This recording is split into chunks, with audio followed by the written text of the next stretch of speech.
Welcome to the Banker Lamp. Please enjoy the video. You begin by diagnosing. Record a short front and side video to spot posture, overstriding, and cadence. Once done, check your shoes for drop and wear because footwear influences strike.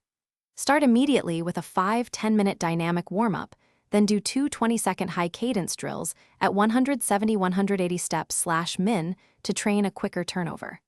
These steps both reveal weak patterns and initiate neuromuscular change, so don't skip them. They set the baseline for the technique work that follows. Now you progress into the complex middle. Load the muscles and free the joints so mechanics can change.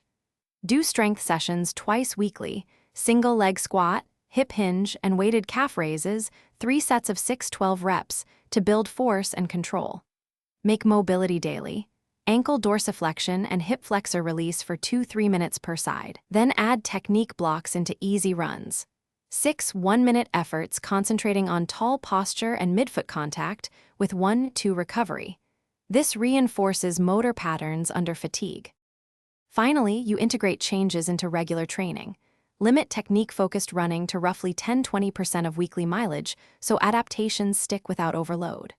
Once integrated, monitor cadence, stride length, and ground contact time. Make small weekly adjustments of 3-5% rather than large jumps. Prioritize recovery with easy days and sleep because adaptations happen off-run.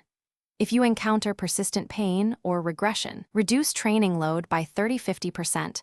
Revisit mobility and Thanks for watching. If this was helpful, leave a like and consider subscribing. See you next time.